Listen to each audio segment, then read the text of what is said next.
കിച്ചണിലേക്ക് സ്വാഗതം. ഇന്നത്തെ നമ്മളുടെ പ്രഭാതമാണ് ഈ കാണുന്നത്. അപ്പൊ ഇതൊക്കെ കണ്ടു കഴിഞ്ഞ ശേഷം ഞാൻ നേരെ നമ്മുടെ ചെടികളുടെ അടുത്തേക്ക് വന്നു. അപ്പൊ നിങ്ങളിൽ പലരും എൻ്റെ അടുത്ത് പറഞ്ഞു, ഇത്ത വളർത്തുന്നത് കാട്ടുചെടിയാണ്, അപ്പൊ അത് വേരോടെ പിഴുത് മാറ്റിയില്ലെങ്കിൽ മറ്റു ചെടികളെയും കൂടി, നല്ലതായിട്ട് ഇത്ത വളർത്തുന്ന ചെടികളെയും കൂടി അത് നശിപ്പിക്കുന്നു. അപ്പൊ ഞാൻ വന്ന് നോക്കിയപ്പോഴാണ് ഞാൻ സത്യം മനസ്സിലാക്കിയത്. ഞാൻ ശംഖുപുഷ്പം എന്നും പാഷൻ ഫ്രൂട്ട് എന്നും ഒക്കെ തെറ്റിദ്ധരിച്ചിരുന്നത് അതൊന്നുമല്ല, പാഴ്ചെടികളായിരുന്നു എന്നുള്ളത്. അപ്പൊ ഈ പാഷൻ ഫ്രൂട്ട് ആണെന്ന് കരുതി ഞാൻ അതിന് വടിയൊക്കെ കൊടുത്ത് ഭയങ്കരമായിട്ടൊന്ന് പരിപാലിച്ചൊക്കെ എടുത്തോണ്ട് വരികയായിരുന്നു കേട്ടോ. എനിക്ക് ഒത്തിരി നന്ദിയുണ്ട്, എൻ്റെ ആ ഒരു ധാരണ തെറ്റാണെന്ന് നിങ്ങൾ എല്ലാവരും തിരുത്തി തന്നു. അപ്പൊ ഞാൻ എന്ത് ചെയ്യുന്ന, നിങ്ങൾ പറഞ്ഞ കണക്ക് മൂടോടെ ഇതെല്ലാം ഒന്ന് കട്ട് ചെയ്ത് അങ്ങ് മാറ്റാണ്. ഈ നമ്മളുടെ ബന്ധങ്ങളും ഇതുപോലെയൊക്കെ തന്നെയാണ് കേട്ടോ.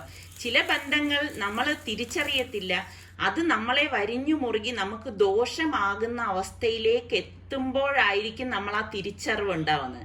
നമുക്ക് തിരിച്ചറിവ് വന്നു കഴിഞ്ഞാൽ ഈ ചെടികളെ പോലെ തന്നെ അങ്ങനെ വേരോടെ അതങ്ങ് മുറിച്ചു മാറ്റിയാൽ നമുക്ക് സ്വസ്ഥമായിട്ട് ജീവിക്കാൻ പറ്റും.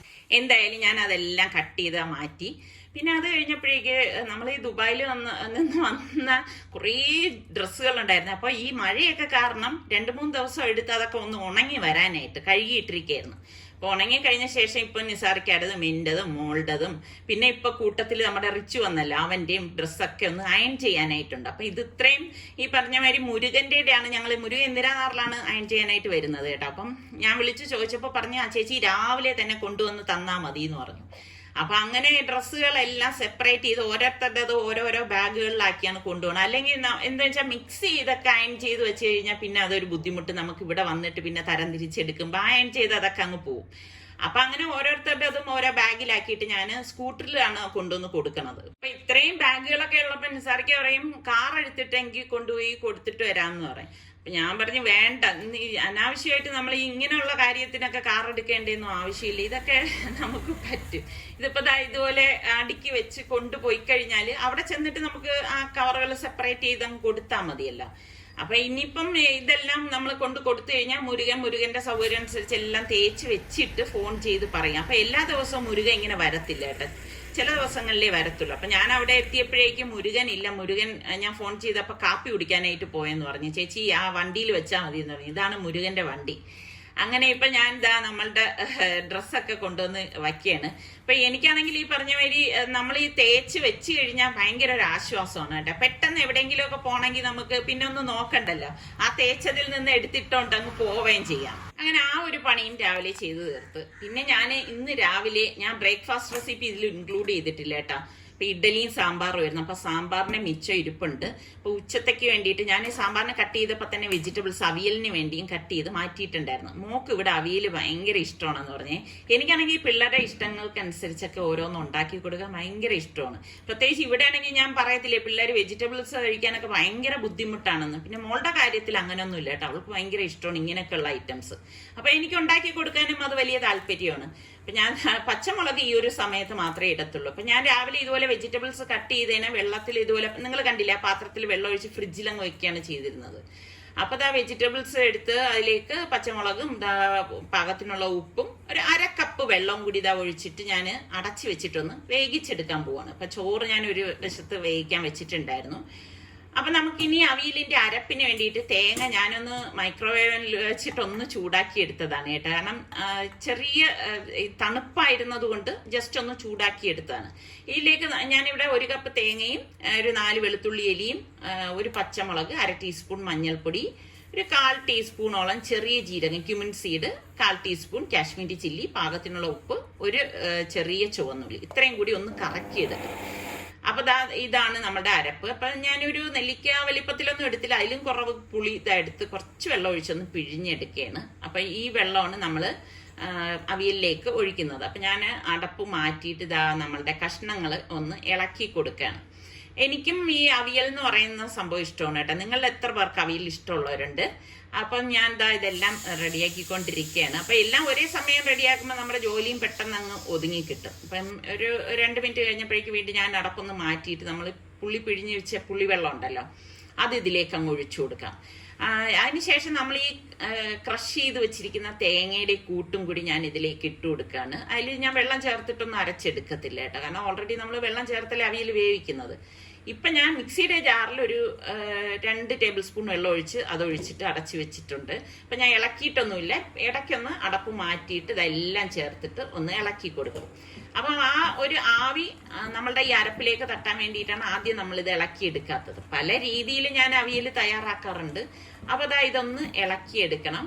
അപ്പം ഞാൻ ഇതിലേക്ക് പാകത്തിനുള്ള പുളിയും ഉപ്പും ഒക്കെ ഉണ്ടോ എന്ന് നോക്കുകയാണ്. അപ്പം അവിയൽ ഓൾമോസ്റ്റ് റെഡി ആയിട്ടുണ്ട്. അപ്പം പച്ച വെളിച്ചെണ്ണ നമുക്ക് ഇതിന് മീതെ ഇതുപോലെ ഒന്ന് ഒഴിച്ചു കൊടുക്കണം. അപ്പം നമ്മളുടെ അടിപൊളി പെട്ടെന്ന് തയ്യാറാക്കിയെടുക്കാൻ പറ്റുന്ന അവിയൽ ഇവിടെ റെഡിയാണ്. അപ്പം മീൻ പൊരിച്ചതാണ് ഞാൻ ഇനി ഉണ്ടാക്കാൻ പോകണം. അപ്പം 2 മീൻ ഉണ്ടായിരുന്നു. അപ്പോൾ അതൊന്ന് കഴുകി വൃത്തിയാക്കിയ ശേഷം മുളക് പൊടിയും കുരുമുളക് പൊടിയും മഞ്ഞപ്പൊടിയും പാകത്തിനുള്ള ഉപ്പും ഒക്കെ ചേർത്ത്, ഞാൻ വെള്ളം ഒഴിക്കത്തില്ല കേട്ടോ, കാരണം ആ മീൻ കഴുകിയെടുത്തതിൽ തന്നെ ഒരു ജലാംശം ഉണ്ടാവും. എന്നിട്ട് ഇതുപോലെ ഒന്ന് മിക്സ് ചെയ്തെടുക്കും. നോർമലി ഉള്ളത് തന്നെ. ചിലർ ഇഞ്ചി വെളുത്തുള്ളി പേസ്റ്റ് ഒക്കെ ചേർക്കും. അതൊക്കെ എൻ്റെ മൂഡിനനുസരിച്ച് ഓരോന്നൊക്കെ ഞാൻ ചെയ്യും. പിന്നെ നമുക്ക് പാനിലേക്ക് ഞാനിതാ വെളിച്ചെണ്ണയാണ് ഒഴിച്ചെടുക്കുന്നത്. വെളിച്ചെണ്ണയിലാണ് നമ്മളിത് പൊരിച്ചെടുക്കുന്നത്. അപ്പം മീനൊക്കെ ശരിക്കും പറഞ്ഞാൽ നമ്മൾ വെളിച്ചെണ്ണയിലൊക്കെ പൊരിച്ചെടുക്കുമ്പോൾ നല്ല തനി നാടൻ മണവും ടേസ്റ്റുമാണ് കേട്ടോ. അപ്പൊ എനിക്ക് എപ്പോഴും നാടൻ ആഹാരങ്ങള് അല്ലെങ്കിൽ നാടൻ കറികള് ഇതുപോലെ വെളിച്ചെണ്ണയിൽ പൊരിച്ചെടുക്കുന്നത് തന്നെയാണ് ഇഷ്ടം. അപ്പൊ ഇതാണ് നമ്മളുടെ ഇന്നത്തെ ലഞ്ച് എന്ന് പറയുന്നത്. നല്ല സിമ്പിളും ആണ്, എന്നാൽ നല്ല ലാവിഷ്യൂ ആയിട്ടുള്ള ലഞ്ചാണ്. അവിയല്, സാമ്പാർ, മീൻ പൊരിച്ചത്. ഇനി എന്ത് വേണം അല്ലേ? അടിപൊളിയാണ്. ഇതില് നിങ്ങൾക്ക് സാമ്പാർ ഇഷ്ടമുള്ള എത്ര പേരുണ്ട്? കുറച്ച് ദിവസമായിട്ട് ബൈക്ക് ഇവിടെ ഇരിക്കുന്നുണ്ട്. അതിൽ കാറ്റ് പോയിരിക്കായിരുന്നു. അപ്പൊ ഇന്നിപ്പം നിസ്സാരക്ക പോയി കാറ്റടിച്ചിട്ട് വന്നപ്പം എനിക്കൊരു പൂതി ഇതൊന്ന് ഓടിക്കാനായിട്ട്. അപ്പൊ ഞാൻ ഇതിനു മുൻപ് എനിക്കൊന്ന് കുറെ നാളായി കേട്ടോ ഈ ബൈക്കൊന്ന് ഓടിച്ചിട്ട്. ഞാൻ പറയില്ലേ, എന്റെ ഏറ്റവും വലിയൊരു ആഗ്രഹമാണ് ഒരു ബുള്ളറ്റ് സ്വന്തമാക്കുക എന്നുള്ളത്. അപ്പം അതിന്റെ ഒരു പരിശ്രമ ഫലമായിട്ട് ഞാൻ നിസ്സാരക്കയുടെ ബൈക്ക് എടുത്ത് ഇങ്ങനെ കറങ്ങാറുണ്ടായിരുന്നു. അപ്പൊ ഞാൻ വിചാരിച്ചു ഇപ്പൊ കുറേ ആയേ ഞാനിത് എടുത്തിട്ട്, ഞാൻ മറന്നുപോയി കാണും എന്ന് വിചാരിച്ചാണ് ഞാൻ ഇതിലേക്ക് വന്ന് ഞാൻ ഓടിച്ചു തുടങ്ങിയപ്പോ എനിക്ക് മനസ്സിലായി ഞാൻ മറന്നിട്ടില്ല എന്നുള്ളത്. ഇതാണ് നമ്മളുടെ ഡ്രൈവിങ്ങിന്റെ ഒരു എന്ത് പറയാൻ രഹസ്യം എന്ന് പറഞ്ഞാൽ, നമ്മള് ആദ്യം വണ്ടി നന്നായിട്ട് ഓടിച്ച് പഠിച്ചൊക്കെ കഴിഞ്ഞു കഴിഞ്ഞാൽ എത്ര നാള് കഴിഞ്ഞിട്ട് നമ്മൾ വണ്ടി എടുത്താലും നമ്മളത് മറക്കത്തില്ല കേട്ടാ. ഞാൻ എൻ്റെ ഒരു അനുഭവമാണ് പറയുന്നത്. അത് ശരിയാണെന്ന് തന്നെയാണ് തോന്നുന്നത്. നിങ്ങൾക്ക് ആർക്ക് വേണമെങ്കിലും അതൊന്ന് നോക്കാം. ചിലപ്പോൾ നമ്മൾ ഫസ്റ്റ് 1-2 പ്രാവശ്യം ചിലപ്പം ഒന്ന് ട്രയൽ വേണ്ടി വരും. പക്ഷെ നമ്മൾ ഡ്രൈവിങ്ങിന്റെ കാര്യത്തിൽ അത് മറക്കത്തേയില്ല. എനിക്കാണെങ്കിൽ ഓടിച്ചോടിച്ച് കൊതി തീരുന്നില്ല. പിന്നെ സാറിക്ക് പറഞ്ഞാൽ ഇനി ഇത്രയൊക്കെ മതി, കൊണ്ടുവന്ന് വണ്ടി ഷെഡിൽ കയറ്റെന്ന് പറഞ്ഞു. അപ്പൊ ഇന്ന് നമുക്കൊരു ഈവനിങ് സ്നാക്ക് കൂടി ആയാലോ. ഞാൻ സലു സിമ്പിൾ റെസിപ്പിക്ക് വേണ്ടിയിട്ട് തയ്യാറാക്കിയതാണ്. പിന്നെ ഞാൻ വിചാരിച്ചു വേണ്ട, നിങ്ങൾക്ക് വേണ്ടിയിട്ട് ഷെയർ ചെയ്യാം. അപ്പൊ ഞാൻ 1 കപ്പ് ശർക്കര പാനി ഉരുക്കി അരിച്ചെടുത്തത് നമ്മുടെ മിക്സിയുടെ ജാറിലേക്ക് ഇട്ട് കൊടുക്കാണ്. ഇതോടൊപ്പം തന്നെ 3 പാളയന്തോടൻ പഴവും കൂടി ഇട്ട് കൊടുക്കാണ്. ഈ പാളയന്തോടൻ പഴം തന്നെ എടുക്കണം കേട്ടോ, എങ്കിൽ മാത്രമേ ടേസ്റ്റ് ഉണ്ടാവത്തുള്ളൂ. മറ്റു പഴങ്ങൾ ഉപയോഗിച്ചാൽ നമുക്ക് ഈ ഒരു സ്നാക്കിന് അത്ര ഒരു രുചി ഉണ്ടാവത്തില്ല. 1 ടീസ്പൂണ് ഏലക്ക പൊടിച്ചതും കൂടി നമുക്കിതിലേക്ക് ഇട്ട് കൊടുക്കാം. ഇട്ട് കൊടുത്ത ശേഷം നമുക്കിതിൽ ഒരു നുള്ളു ഉപ്പ് ഞാൻ ചേർത്ത് കൊടുക്കുന്നുണ്ട്, ആ ഒരു മധുരം ബാലൻസ് ചെയ്യാൻ. നമ്മൾ ഇത് നന്നായിട്ട് അടിച്ചെടുത്ത ശേഷം ഇത് നമുക്ക് മാറ്റി വെക്കാം. അപ്പൊ ഇതുപോലെയാണ് അടിച്ചെടുക്കാനുള്ളത്. പിന്നെ ഒരു ബൗളിലേക്ക് ഗോതമ്പ് മാവാണ് വേണ്ടത്. ഞാനിവിടെ 2 കപ്പ് ഗോതമ്പ് മാവ് ഇട്ട് കൊടുക്കാണ്. 250 ml കപ്പിലാണ് എടുത്തിരിക്കുന്നത്. 1/2 ടീസ്പൂൺ ബേക്കിംഗ് പൗഡറും അതുപോലെ തന്നെ 1/4 കപ്പ് തേങ്ങ, ഫ്രഷ് തേങ്ങ, ചിരകിയ തേങ്ങയും കൂടി ഇട്ട ശേഷം ഇതൊന്ന് മിക്സ് ചെയ്ത് കൊടുക്കാം. ഇനി നമുക്ക് ഈ അടിച്ചെടുത്തിരിക്കുന്ന കൂട്ട് നമുക്ക് ഇതിലേക്ക് ഒഴിച്ചു കൊടുക്കണം. ഒഴിച്ചു കൊടുത്തിട്ട് എല്ലാം ചേർത്ത് നല്ലതുപോലെ ഒന്ന് കുഴച്ചെടുക്കണം. അപ്പൊ എളുപ്പം നമുക്ക് ഉണ്ടാക്കിയെടുക്കാൻ പറ്റുന്ന നല്ല ഒരു സ്നാക്ക് തന്നെയാണ്. കുട്ടികൾക്കൊക്കെ എന്തായാലും ഇഷ്ടപ്പെടും. ഒരു നാടൻ പലഹാരമല്ലേ. അപ്പൊ ഇത് ഇഷ്ടപ്പെടാത്ത ആരുണ്ട്?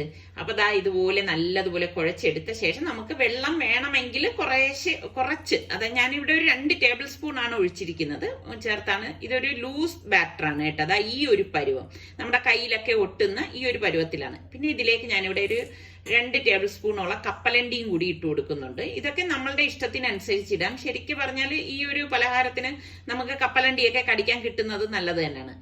ഇതോടൊപ്പം തന്നെ നമുക്ക് 1 ടീസ്പൂണോളം നെയ്യും കൂടി ഒഴിച്ചു കൊടുക്കണം. നെയ്യും കൂടി ഒഴിച്ച് നല്ലതുപോലെ ഒന്ന് വീണ്ടും മിക്സ് ചെയ്തെടുക്കണം. കണ്ടോ, ഈ ഒരു പരുവമാണ് ഈ ഒരു ബാറ്ററിന്റെ പരുവം എന്ന് പറയുന്നത്. അപ്പം ഇതിപ്പം കയ്യിലായാലും നിങ്ങൾ വിഷമിക്കൊന്നും വേണ്ട. ഇത് കുറച്ച് ഒരു അരമണിക്കൂർ വെക്കുമ്പോൾ കറക്റ്റ് ആയിരിക്കും. എന്നിട്ട് ഇത് അടച്ച് നമുക്ക് ഒരു അരമണിക്കൂർ മാറ്റി വെക്കണം. അരമണിക്കൂറിന് ശേഷം നമുക്ക് വീണ്ടും ഈ മാവ് ഒന്ന് കൈകൊണ്ട് ഒന്ന് മിക്സ് ചെയ്ത് കൊടുക്കണം. ഇത് തന്നെയാണ് ഇതിന്റെ ഒരു പരുവം എന്ന് പറയുന്നത്. എന്നിട്ട് നമുക്ക് ഇരുമ്പ് ചട്ടിയിൽ എണ്ണ ഒഴിച്ചിട്ട് വേണം ഇത് ഫ്രൈ ചെയ്തെടുക്കാൻ. അപ്പൊ ഇരുമ്പ് ചട്ടിയിലൊക്കെ ഉണ്ടാക്കി എടുക്കുന്ന പലഹാരത്തിന് ഒരു പ്രത്യേക ടേസ്റ്റ് തന്നെയാണ് കേട്ടോ. അപ്പൊ അതാ ഇതുപോലെ കുറേശ്ശെ എടുത്തിട്ട് നമുക്കത് ചൂടായ എണ്ണയിലേക്ക് ഇട്ട് കൊടുക്കണം. എന്നിട്ട് ഫ്ലെയിം നന്നായിട്ട് കുറച്ച് വെച്ചിട്ട് വേണം നമ്മളിത് ഫ്രൈ ചെയ്തെടുക്കാൻ കേട്ടോ. എനിക്ക് ഏറ്റവും ഇഷ്ടമുള്ള ഒരു പലഹാരമാണ് ഈ പഴക്കേക്ക് എന്ന് പറഞ്ഞാൽ.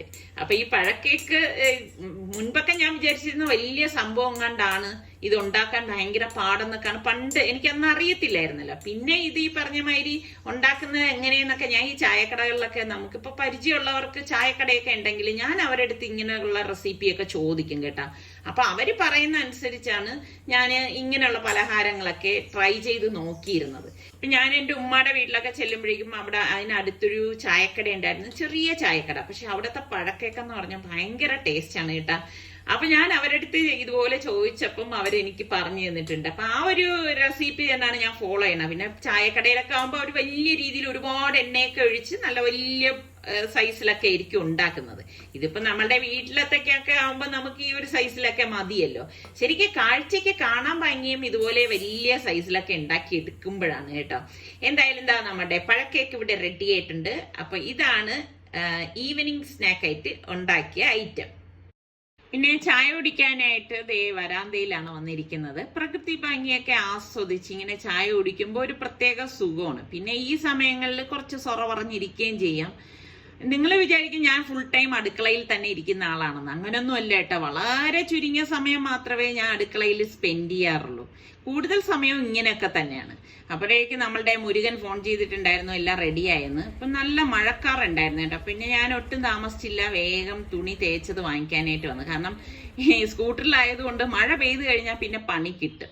പിന്നെ വീട്ടിൽ വന്ന് എല്ലാവരും ഓരോരുത്തരുടെ ഡ്രസ്സുകൾ തേച്ചതിനെയൊക്കെ എടുത്ത് അലമാരയിലേക്ക് വെക്കുകയാണ്.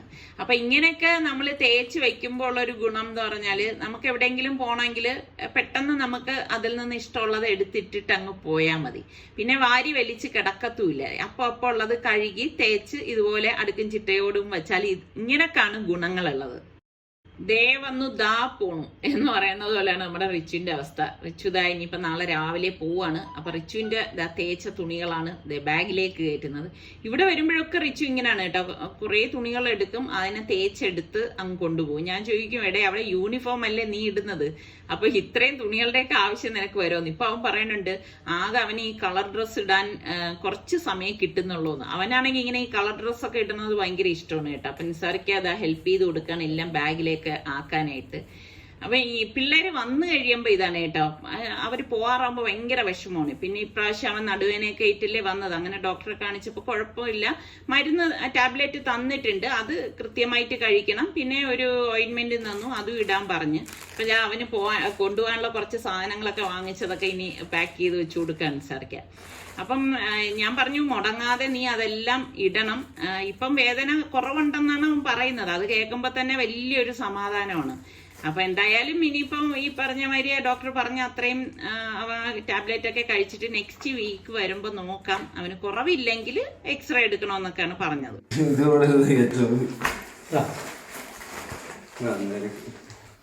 എത്ര കിലോ ഉണ്ടാകാൻ പറ്റും?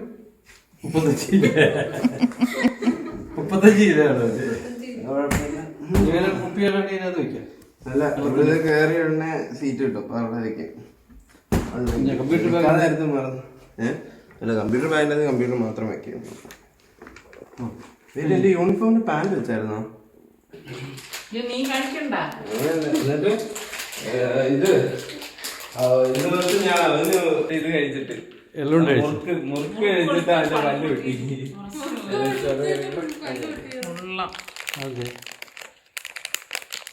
അവനവിടെ മേഘാലയ പട്ടിയും മഞ്ഞി കഴിച്ച് എന്ത് എള്ളുമുട്ടായി നമ്മളെ പല്ലു പോലെ. എന്റെ കൂട്ടുകാരെ മുറുക്ക് ഇവൻ കൊണ്ടുപോയി കൊടുത്തിട്ട് പല്ല് പൊട്ടി മേഘാലയ ശരിക്കും പല്ലുട്ടി. പക്ഷെ അവിടെ പല്ല് ചെറിയ പല്ലായിരിക്കും. ചെറിയ പല്ല്. അവിടെ പട്ടിയും പന്നിയും കഴിക്കുന്ന ആളുകളെ. രാവിലെ എത്ര മണിക്ക് എപ്പോഴും? 4 മണിക്ക് 5 മണിക്ക് ട്രെയിൻ 5 മണിക്ക്.